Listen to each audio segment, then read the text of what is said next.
Hi all and welcome back from Amsterdam, and I finally came back from Morocco. As you may know, I didn't finish Atlas mountain race this year and I had to stop because of health issue on 820 kilometers, and I am totally fine with that because I had like some healthy issues that I couldn't like avoid. And right now I understand that Atlas mountain race, it's a really hard race, and that was a really good lesson for me. But during the race I had like a lot of messages from you, like cheering me up and also support me, but also there was like a couple of questions that I just want to answer right now about like my bike setup, like road nutrition and all the stuff around the race.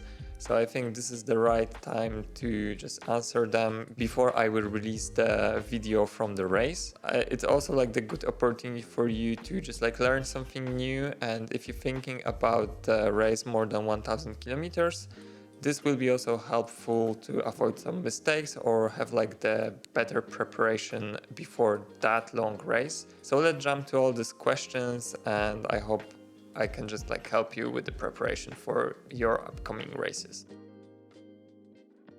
I didn't finish the race because I had like some healthy issues, and what just happened on 800 kilometers, I started to having like this extremely pain in my neck, and I couldn't like cycle on this like rocky trails.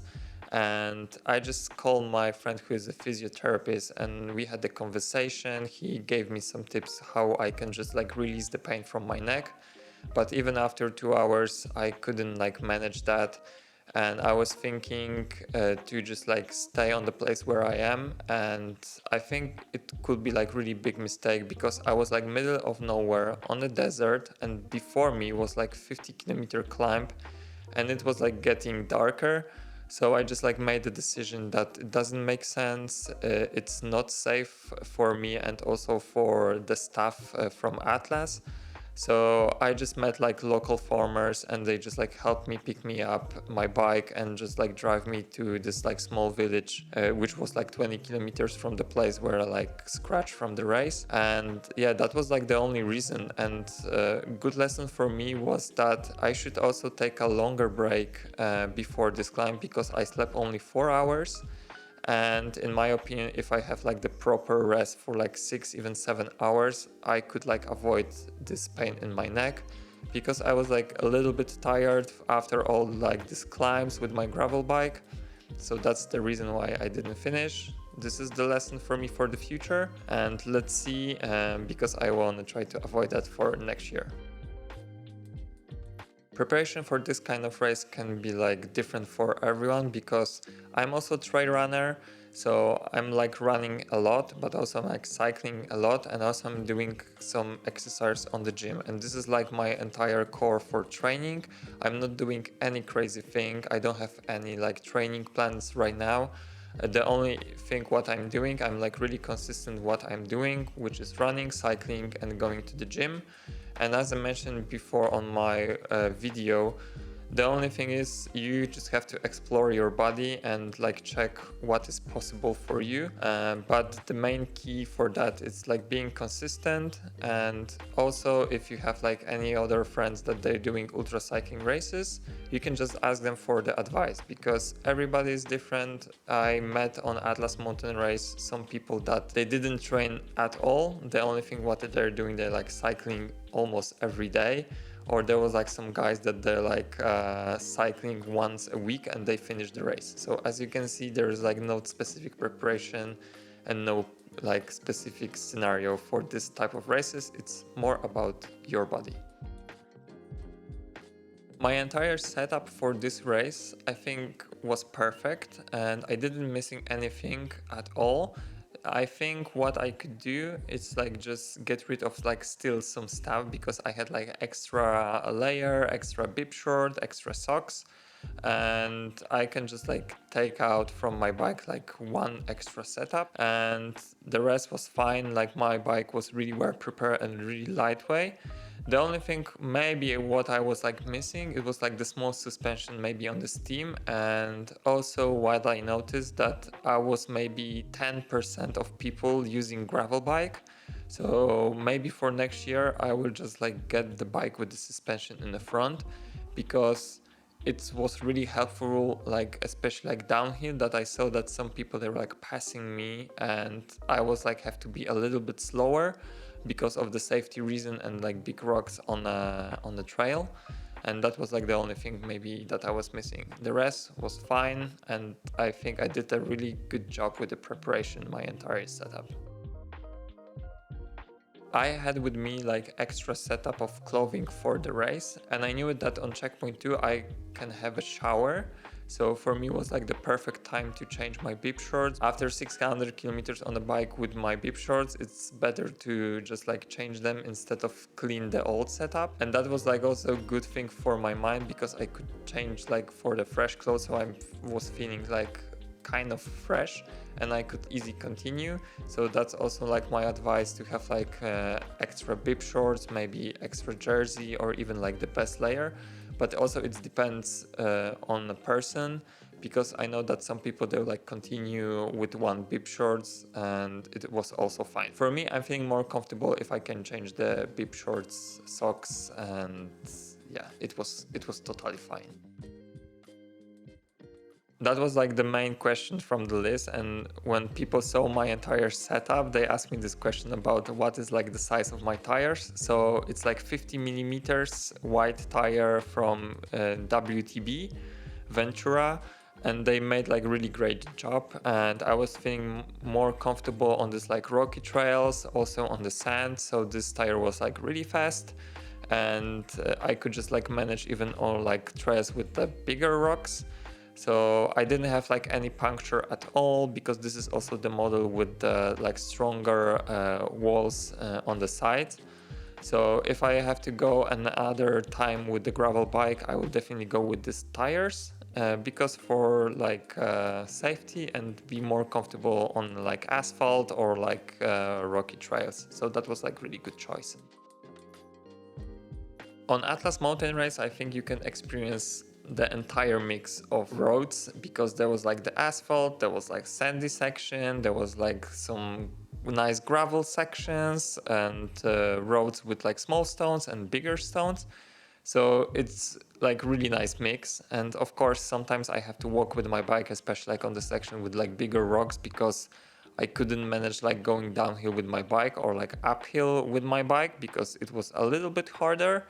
And I don't have like experience with MTB bikes, so I can't say you if it was like easy on MTB bike. But I think it was really nice like mixed, and sometimes even after like these tough sections with like even gravel, I can take a rest on asphalt and like save some time to be like a little bit faster than the guys on MTB bikes. And that was like all about the roads on Atlas. But I think it's a really nice road, and there's like a lot of fun over there with your bike. I didn't have any issues with the resupplies if we're talking about food or water. And on the briefing, we got the GPX tracker when the organized tagged some small villages and towns and resupply points. So we were like totally covered with that. So I knew it exactly when some shop is like coming on the way. And I knew it also that there was like some section 100 kilometers that we can't get anything for eat or drink. But they mentioned that on the briefing, so that was also really cool. And I heard from other people that they did Atlas Mountain Race in the past, that sometimes in this like small shops they only selling like candies and like really sweet drinks. But what I noticed, if you ask like the local guy in the shop that you need like maybe some coffee, tea, or omelette, my favorite thing on that race. They can easily like manage that from their private house. And I had like 2 times this situation that somebody just bring me food from house. And yeah, I didn't feel like that I'm missing something with food or with water. So everything was totally covered and was really easy, even with all these riders on the way, that we are like covered with food and drinks. And some places they're like even open 24 hours, so it was really easy to get there even on 1 a.m. in the morning. And they also managed some like place for rest, so I can easily like sleep there for like couple of hours and just like continue race. And I think this year entire resupply thing was the best one that I can experience on the race. I knew it that the water on the race can be really difficult because I heard that from the past. So that's why I brought with me my running vest with the camelback inside. So it was like 1.6 liter on my back. And I also had with me 2 bottles, 750 millimeters. And also this like small butterfold tray running, which is like fold and you can keep it on a backpack. And from the entire race I didn't had like the issue with water, and I always have like enough water with me, so I think my system works really well and I can just like continue the road with some water. The only tricky section was like this one with 100 kilometers without water, but I was totally fine with that. I also met some people that I had like these special taps for like cleaning waters and some filters, so they can use the water from locals. So what they said on briefing, that water from tap in some of the villages, they are not good for like our stomachs from people in Europe, because there's like different bacteria and you have to be really careful to not hurt yourself with this water. But I saw that some people, they were like drinking that from tap using these special taps and they were like totally fine. So this is all about the water on a race. Yeah, but I also saw some people, they had like I think too much water with them, but it also depends on the body and how much water do you need during the race. My sleeping system for Atlas Mountain Race was really simple. I brought with me the sleeping bag for -20 because I heard from other people that nights on the desert in Morocco during winter can be really cold, and actually that was true, because during one night there was like 1 degree on the place where I was like sleeping, and it was like totally fine and I was feeling really comfortable in my sleeping bag. I had my BV bag with me that I never use at all, because always I found like some place that they were like covered, or there was like this kind of like hostel that I could just like stay for like a couple of hours. So I didn't use it at all. And also I had like my sleeping mattress with like integrated pillow, and that was really comfy because I could just like feeling that I sleeping in the bed. So that was like my entire sleeping system, and it's doing really well. Maybe for next year I will go with a little bit like lighter sleeping bag, so I can save some extra space. But this is like my thoughts right now. Being there with the nature in Morocco can be really tricky, but first thing first, there was like a lot of wild dogs. They're really friendly during the day, but I had the situation that I was on the Colonial Road during the night, and suddenly on the asphalt in the front of me I saw like 10 different like small shapes, and what I noticed that I just like pass really fast group of wild dogs sleeping on the asphalt, and they just like start chasing me for 5 kilometers. And that's, I was like a little bit scared. And what also noticed, that if you just make this weird noise or like this thing that you're throwing stones on the ground, they're like a little bit afraid about that.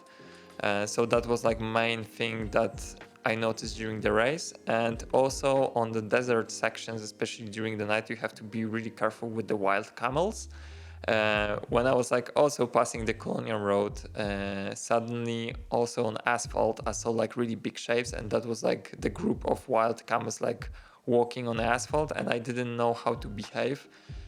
Because I heard from locals that they can be really aggressive if they're like scared, and especially like if you're on the bike and your hub is making this weird noise, that can like scare the animal. So I also like passed them like walking with my bike on the road. And also wild donkeys, they're really friendly during the day, but everything is like changed during the night, so I try to like avoid any kind of interaction with them. So this is like the 3 animals that I met on the road. I also know that some people met like some scorpions or like spiders, but I didn't see them at all. I just like heard the story about that. So this is it, like all the wildness in Morocco. I hope in this video I just cover all your questions about Atlas Mountain Race and my entire adventure in this beautiful country. And I just want to thank you again for all your support and all the messages that I got during the race. I think I will just come back next year because Atlas mountain race will be there again, and I try to again finish the race. And it's fine if sometimes you just have to scratch because it's all about safety and your health. So remember about that. If you have any other questions about the race, just drop me a message in the comment section. And I just want to thank you again for being here, supporting my channel and my entire ultra adventure. And see you on the next adventure.